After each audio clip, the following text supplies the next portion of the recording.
Halo semuanya, perkenalkan nama saya Umul Simatupang dengan NIM 24143 dari Agribisnis kelas C. Pada saat ini saya akan mempresentasikan tugas saya yaitu mini riset analisis conjoin preferensi mahasiswa terhadap sabun cuci pakaian. Nampak dari latar belakang yaitu industri sabun cuci pakaian Indonesia terus berkembang karena kebutuhan rumah tangga dan lagi deterjen bubuk dikenal lebih hemat dan efisien untuk mencuci dalam jumlah besar. Sedangkan deterjen cair lebih praktis, mudah larut dan sangat cocok untuk mesin cuci. Itu saya petik dari artikel Setiobowo et al. 2024. Preferensi konsumen dalam menentukan sabun untuk mencuci pakaian dipengaruhi oleh banyak hal, termasuk jenis produk, yaitu baik produk deterjen bubuk atau cair, harga, aroma, kemampuan membersihkan, ukuran, merek, serta daya tahan produk. Nah, di antara berbagai aspek tersebut, jenis produk merupakan salah satu unsur yang paling signifikan karena berbeda antara cair dan bubuk seringkali menjadi faktor utama yang dipengaruhi oleh pilihan konsumen dari jurnal oleh Katuendo et al. 2022. Nah, persaingan dalam industri deterjen Indonesia semakin instan dengan munculnya merek-merek baik lokal maupun asing. Nah, fungsi tambahan seperti pelembut, ukuran kemasan yang boleh digunakan, serta harga yang ramah di kantong menjadi lebih menarik, terutama di kalangan mahasiswa yang merupakan segmen pasar yang menjanjikan. Di mana kebanyakan kalangan mahasiswa selain melaundry pakaian, juga mencuci pakaian dengan manual. Oleh karena itu, analisis konten sangat penting untuk memahami faktor-faktor yang paling berpengaruh terhadap pemilihan konsumen. Sini kita lanjut di rumusan masalah. Rumusan masalah sendiri. Di sini saya ambil yaitu atribut apa saja yang mempertimbangkan mahasiswa dalam memilih sabun cuci pakaian. Lalu, seberapa besar kepentingan relatif tiap atribut, yaitu harga, aroma, bentuk, dan lain-lain dalam keputusan pembelian. Lanjut lagi, apakah ada perbedaan preferensi antara sabun cair dan sabun bubuk? Bagaimana analis konjoy menentukan kombinasi atribut sabun cuci pakaian yang paling disukai oleh konsumen? Nah, di sini tunjang pustakanya yaitu menurut Punglisi et al. 2023, pemodelan pilihan konsumen dapat digunakan untuk mengukur nilai merek dan atribut berkelanjutan pada deterjen. Melalui pendekatan choice modeling, penelitian ini menyoroti bagaimana konsumen menilai faktor-faktor seperti kandungan ramah lingkungan, kemasan, dan efektivitas dalam mempengaruhi keputusan pembelian oleh konsumen. Dilanjut lagi oleh penelitian dari Persada et al. 2024, menunjukkan bahwa analisis konjoin efektif untuk mengukur utilitas dan prioritas atribut dari konsumen, sehingga cocok untuk diterapkan pada produk deterjen pakaian. Dilanjut lagi oleh menurut Sahin et al. 2024, gabungan metode AHP dan analisis konjoin efektif untuk mengukur preferensi responden, sekaligus menegaskan peran analisis konjoin dalam mengidentifikasi atribut terpenting yang mempengaruhi pilihan konsumen. Nah, di sini metode penelitian yang saya gunakan yaitu metode penelitian analisis conjoint. Dengan data diambil dan dikumpulkan melalui kuesioner yang disebar. Dengan lokasinya sendiri itu berlokasi di Universitas Trunojoyo Madura. Di sini jumlah responden yang saya ambil dan yang terkumpul ialah 15 mahasiswa. Nah, kita lanjut di metode. Di metode ini di desain atribut dan level. Di sini di atributnya itu ada 5 dengan level. Di level bentuk itu ada 2 level dengan bentuk level 1, level atribut bentuk 1 itu cair, level atribut bentuk 2 itu bubuk. Lanjut dengan merek dengan level atribut 1 rinso, level atribut 2 soklin, level atribut 3 soft. Dan yang ketiga, atribut yang ketiga itu ukuran dengan level atribut 1 itu ukuran 500 gram atau 500 mili. Level atribut yang kedua itu 1 kilo atau 1 liter. Level atribut yang ketiga yaitu 2 kilo atau 1 liter. 2 kilo atau 2 liter. Dengan atribut yang keempat itu harga, dengan level atribut yang pertama itu di bawah 10.000, level atribut yang kedua itu antara harga 10.000 sampai 25.000.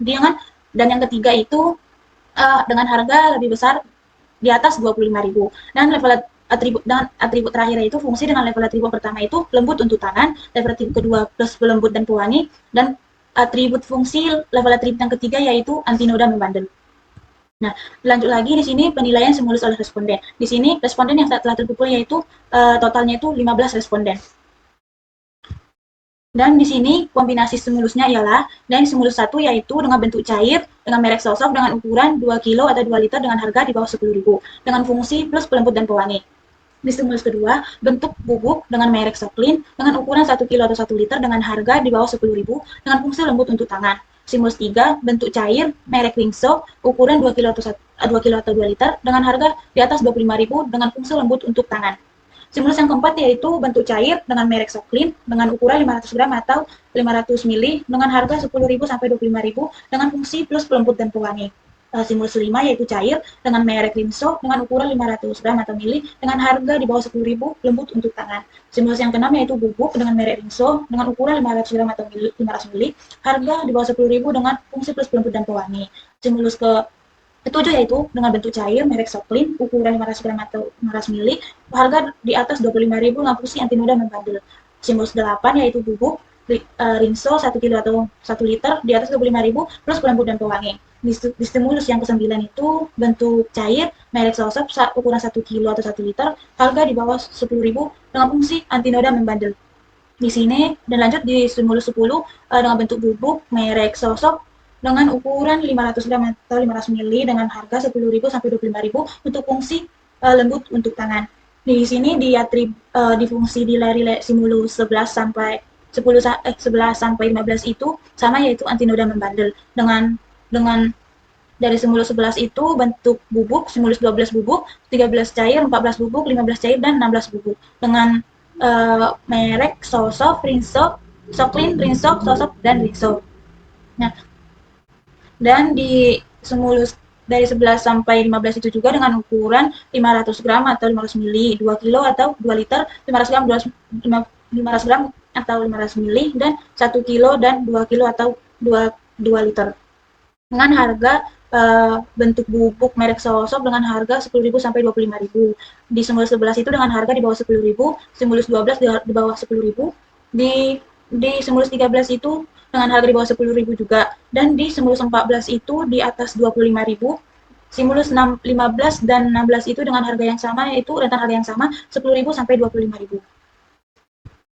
Nah, kita lanjutkan ke langkah-langkah penerapannya di SPSS.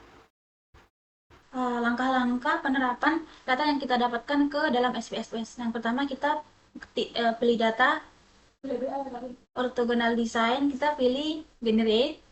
Nah, dari atribut kita yang 5 itu kita masukkan di sini semuanya.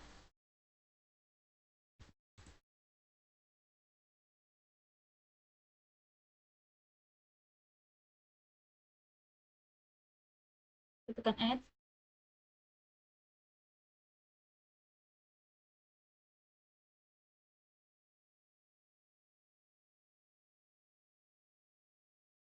Tekan add dari masuk ukuran. Kita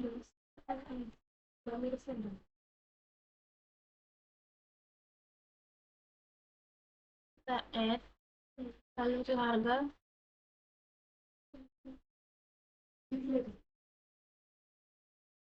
Tekan add lanjut ke fungsi yang atribut terakhir.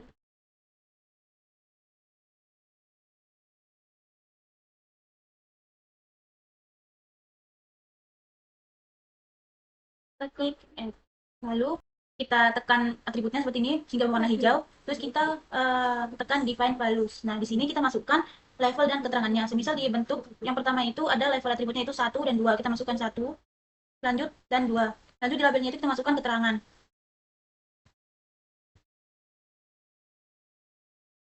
Lalu kita tekan continue. Lanjut kita tekan lagi atribut berikutnya itu merek, baru define value hingga nanti yang atribut kelima. Ini value-nya ada 3. Lalu di labelnya itu ada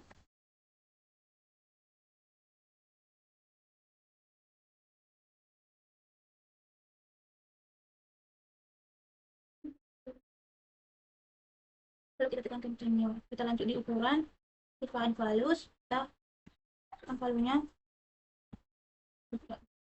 Kalorinya itu kalori ukuran 500 gram.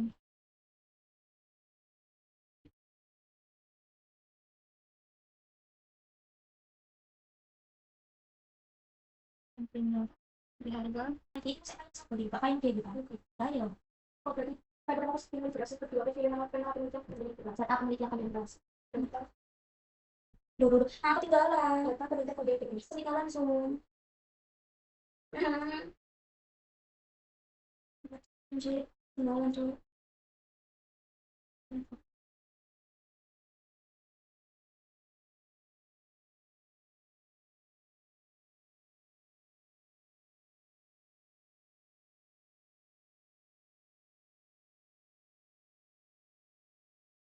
Lalu setelah semuanya dimasukkan, kita tekan di Create New Data File, yaitu kita tekan File.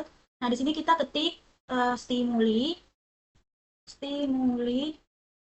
underscore produk yang kita uji tadi. Seperti saya tadi kan itu sabun cuci pakaian. Di sini saya buat sabun. Lalu kita save. Nah, setelah itu,